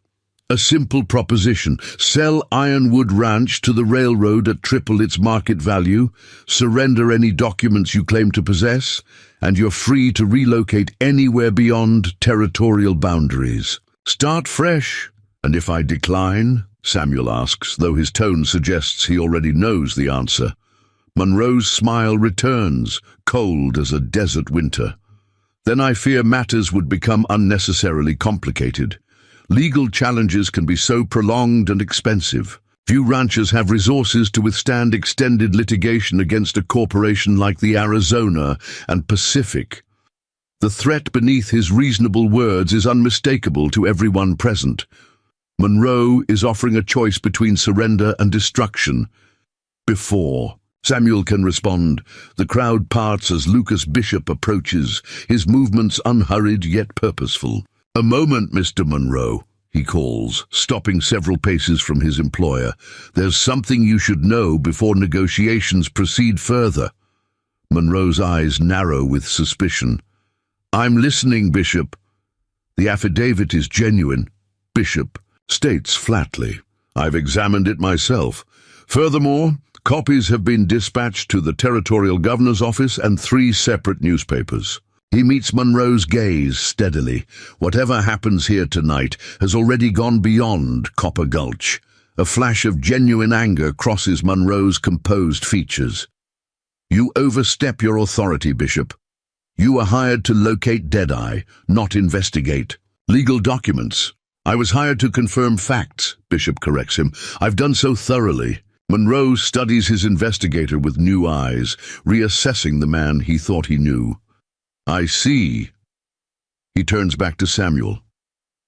"It appears the situation is more complex than I initially understood." His voice hardens. "Quinn, secure Mr. Bishop. It seems he requires a reminder about employer loyalty." Quinn signals 2 men, who move to flank Bishop. The investigator stands motionless, his hands relaxed at his sides, his eyes never leaving Munro's. "That would be unwise," Bishop says quietly. "Like Hawkins, I've taken precautions. Documentation detailing your operations over the 7 years I've worked for you is held by trustees, to be released upon my disappearance or death." A thin smile touches his lips. "Professional insurance, Mr. Munro. I'm sure you understand." For the first time, uncertainty flickers across Munro's confident facade. His plans are unraveling in public view, his authority challenged by the very men he expected to control. Samuel breaks the tense silence. It seems we're at an impasse, Monroe. Your legal manipulations won't work. Your intimidation tactics have failed. What remains? Monroe's eyes turn cold as he studies the blind gunman. There's always a solution for men like us, Deadeye. His voice drops, though it carries in the stillness. The direct approach. The implication hangs in the air, a challenge that transcends legal maneuvering and returns to the brutal simplicity of the frontier justice they both understand. Samuel's blind eyes somehow find Monroe with unsettling accuracy. Some disputes can only be settled one way, he agrees, his hand hovering near his holster. Eliza steps forward, alarmed. Pa, no. It's all right, Eliza, Samuel reassures her quietly. Some things a man must finish himself. Monroe studies Samuel with calculated interest. Are you actually proposing what I think you are? A blind man challenging me to a gunfight? He laughs, the sound devoid of humor. Even for you, Deadeye, that's remarkably foolish. Not you, Samuel clarifies. You've never done your own killing, Monroe. Always hired others. His unseeing eyes shift toward Quinn. I'm challenging the man who pulled the trigger at Diablo Pass, the man who shot Margaret in cold blood while she begged for mercy. Quinn steps forward, a predatory smile spreading across his scarred face. Been waiting 7 years to finish what I started, Deadeye. His voice rasps like steel on stone. Thought you were dead all this time. Finding out you've been hiding, playing blind rancher. He spits on the platform boards. That's just insulting to a professional. Thomas, Monroe cautions, suddenly wary of how events are unfolding. No, Quinn interrupts, his eyes never leaving Samuel. This needs settling, Mr. Monroe, man to man. His scarred face twists with anticipation, or should I say, man to blind man. Samuel stands perfectly still, his posture betraying neither fear nor uncertainty. Diablo Pass was your best shot, Quinn. You won't get a better one. The gathered crowd has fallen completely silent, witnessing a confrontation straight from the dime novels many secretly read but publicly disdain. Even Monroe seems captured by the inexorable gravity of the moment, stepping back to give the combatants space. Terms, Quinn asks, rolling his shoulders to loosen them. Simple, Samuel replies. You against me, no interference. He inclines his head toward Monroe. Your employer guarantees that regardless of the outcome, my daughter and friends leave unharmed. Monroe hesitates before nodding. Agreed. Though I maintain this entire exercise is unnecessary and— Shut up, Clayton, Quinn interrupts with surprising familiarity. You've wanted Deadeye dead for 7 years. Time to let me finish the job properly. He turns back to Samuel. Where and when? Here, Samuel answers. Now. A ripple of excitement passes through the onlookers, who begin urgently clearing the platform area, creating an impromptu arena for the confrontation. James tries once more to intervene, but Samuel shakes his head firmly. Take Eliza inside the station house, he instructs quietly. No matter what happens, be ready to ride for Devil's Canyon afterward. Matthew Ford will help you if needed. Pa, please, Eliza begins, her voice tight with fear. Samuel smiles gently, briefly touching her cheek. Trust me, Eliza. I may be blind, but I see more clearly now than I have in years. He turns toward James. The rifle. In position, James confirms reluctantly. Southern end of the platform, wrapped in the canvas, just as you specified. Samuel nods, squeezing his daughter's hand once before releasing it. It's time. As James guides a reluctant Eliza toward the station house, Quinn positions himself at the opposite end of the cleared platform. He removes his jacket, revealing the cross-draw shoulder holster Bishop had described. With deliberate movements, he checks his revolver before returning it to the leather. Never killed a blind man before, Quinn calls across the space. Might actually feel bad about this for about 5 seconds. Samuel removes his dark glasses, exposing his milky eyes to the lamplight. Don't worry, Quinn. In my mind, I can see you perfectly. His hands move to the gun belt at his waist. I remember every detail of your face from Diablo Pass, especially your expression when you realized I wasn't as dead as you thought. Quinn's hand unconsciously touches the scar running down his face, the permanent reminder of his last encounter with Deadeye. You got lucky with that last shot, he growls. Won't happen again. Monroe observes from a safe distance, his expression revealing little beyond professional interest. Beside him, Corrigan watches with barely contained excitement, while Bishop maintains a position offering clear sightlines to both combatants, his hand resting casually near his own concealed weapon. How do we do this? Quinn asks, flexing his fingers near his holster. Not exactly sporting to go on draw when my opponent can't see the signal. Sound carries better than sight, Samuel replies calmly. Drop a coin. We draw when it hits the platform. Quinn produces a silver dollar from his pocket, showing it to the crowd. Simple enough. He positions himself carefully, adjusting his stance for optimal draw from his shoulder rig. Any last words, Deadeye? Samuel stands relaxed yet alert, his unseeing eyes focused on middle distance. Margaret sends her regards, he says softly. Something flickers across Quinn's scarred face, perhaps the ghost of conscience long thought dead. Then his expression hardens once more. Let's finish this. He raises the coin. Time seems to slow as the silver dollar leaves Quinn's fingers, flipping end over end through the lamplit night air. The crowd holds its collective breath, witnessing a moment that will become legend, regardless of its outcome. The blind gunman facing his wife's killer in a final reckoning. The coin descends in agonizing slow motion.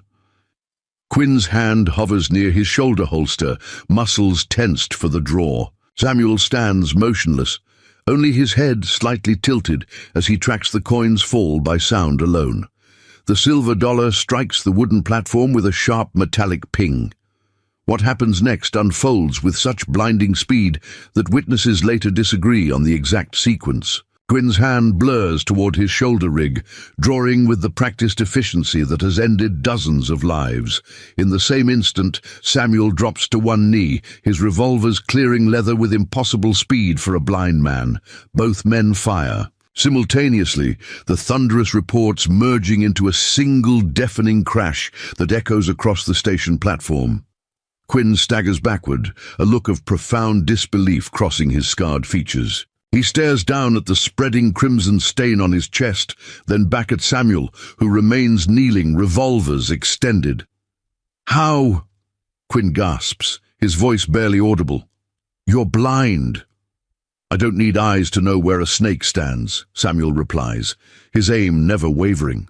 Or to hear your breathing change as you prepared to fire. Quinn's revolver slips from nerveless fingers, clattering to the platform. He takes one faltering step forward before his knees buckle. He collapses, his final expression frozen between disbelief and reluctant admiration. For a heartbeat, absolute silence envelops the station. Then chaos erupts as Monroe's remaining men reach for their weapons. Before they can clear leather, multiple rifles crack from various positions around the platform.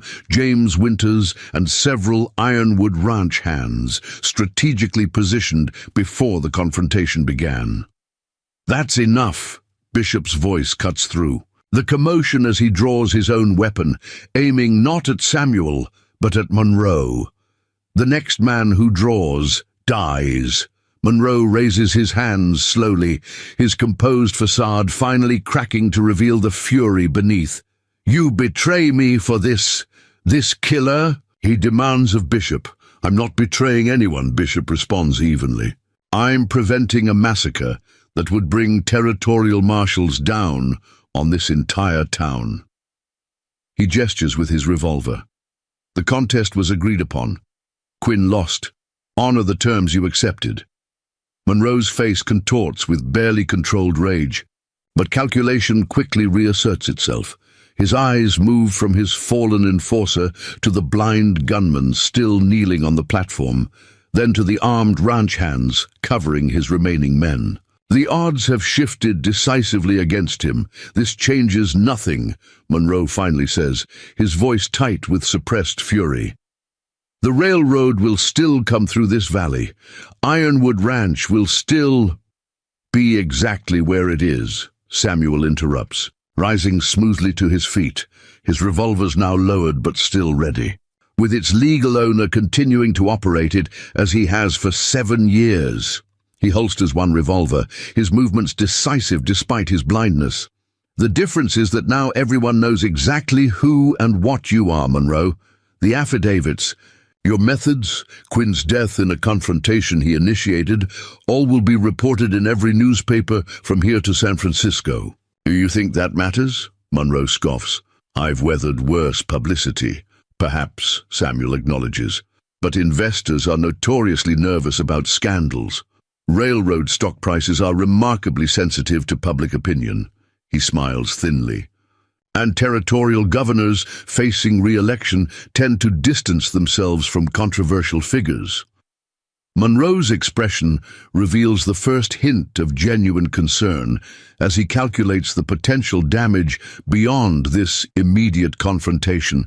His railroad venture requires investor confidence and political support, both now threatened. From the station house doorway, Eliza watches with a mixture of awe and uncertainty. The father she thought she knew has transformed before her eyes, revealing skills and capabilities she could never have imagined. Yet in his stance, in the controlled precision of his movements, she recognizes the same man who taught her to ride, who comforted her through childhood fears, who built a life from nothing after tragedy. As the standoff continues on the platform, the future hangs in balance, not just for Samuel Hawkins and Clayton Monroe, but for Copper Gulch and the entire valley beyond.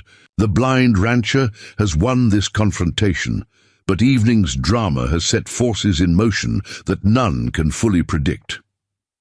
Samuel turns his unseeing eyes toward Monroe, his expression revealing nothing of his thoughts. "Your move, Clayton," he says quietly. "Choose carefully." Autumn paints the Arizona Valley in hues of amber and gold as a solitary rider approaches Ironwood Ranch. Lucas Bishop guides his horse through the gate, noting the changes 3 months have brought: new paint on the barn, expanded corrals, and most significantly, the absence of tension that had permeated the property during his last visit. On the porch, Samuel Hawkins sits, rocking gently, his face turned toward the warmth of the afternoon sun. Though his dark glasses have returned, his posture has changed subtly, no longer a man hiding his capabilities, but one comfortable with who he is, both past and present. "Afternoon, Bishop," Samuel calls before the rider is within normal earshot. "Been a while." Bishop dismounts, a ghost of a smile touching his typically impassive features. "Some things haven't changed," he observes, approaching the porch. "Your hearing still puts bats to shame." Samuel gestures to the empty chair beside him. "What brings you back to Ironwood? Thought you'd be halfway to California by now." "Business. Concluded in Denver faster than expected." Bishop settles into the offered seat. "Thought I'd deliver news personally rather than by telegram." "Monroe," Samuel surmises. Bishop nods, momentarily forgetting Samuel can't see the gesture.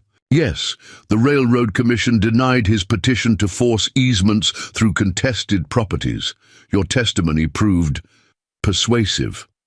And the criminal charges. Insufficient evidence for prosecution," Bishop replies.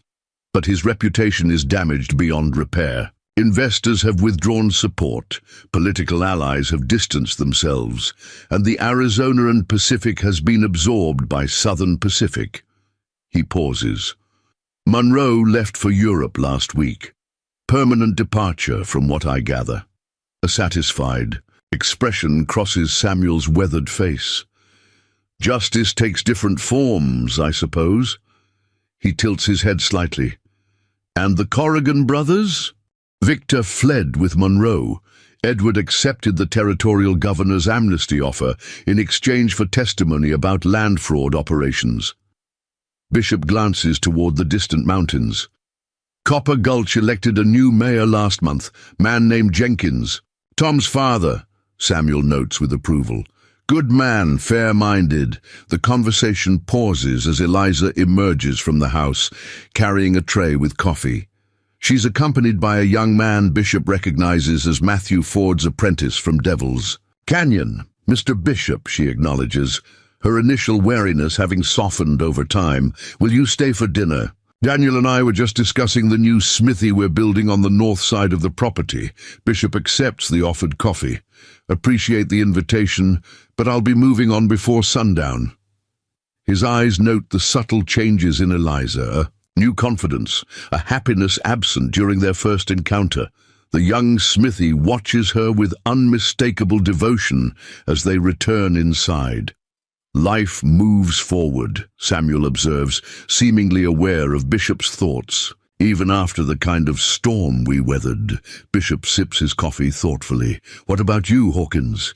The legend of Deadeye has been revived with some rather dramatic embellishments. Stories of a blind gunfighter who outdrew Thomas Quinn are spreading across the territories. Samuel's expression reveals mild amusement. Legends belong to yesterday. I'm content with today. He gestures toward the sounds of construction from the north pasture. Ironwood is expanding. Eliza and Daniel will marry in the spring. The railroad will still come through the valley, but along a different route, benefiting the town without destroying the ranches. His voice softens. Margaret would be pleased with how things turned out. And Deadeye? Bishop asks carefully.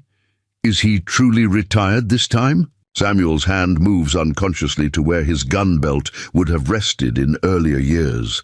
Some skills you never lose, Bishop, but having them doesn't mean you need to use them.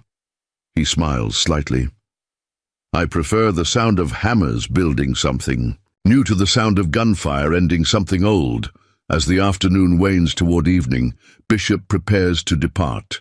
At the corral gate, he hesitates, turning back to Samuel, who has followed him out. One last thing you should know, Bishop says, his professional detachment momentarily slipping. I've resigned from investigation work, purchasing land near Santa Fe, going to try my hand at horse breeding. Samuel's expression suggests he understands the significance of this change. Seems we're both finding new paths. Different paths, same destination perhaps, Bishop muses. A life defined by more than what we were. As Bishop mounts his horse, Samuel extends his hand. Safe travels, Lucas. The use of his first name, a subtle acknowledgement of something shifted between them, doesn't escape Bishop's notice. He clasps the offered hand. And you, Samuel. The setting sun casts long shadows across Ironwood Ranch as Bishop rides away. Behind him, Samuel Hawkins stands at the gate, a figure transformed by conflict yet anchored by purpose. The blind rancher has reclaimed more than his land in this struggle. He has reconciled his past with his present, ensuring a future where both can exist in balance. As darkness falls across the Arizona Valley, Samuel turns toward home, guided not by sight, but by the sounds of life continuing, evolving, rebuilding. The legends of Deadeye Hawkins will live on in frontier tales, but the man himself has found something far more valuable than notoriety. He has found peace. Up next, you've got two more standout stories right on your screen. If this one hit the mark, you won't want to pass these up. Just click and check them out, and don't forget to subscribe and turn on the notification bell so you don't miss any upload from us.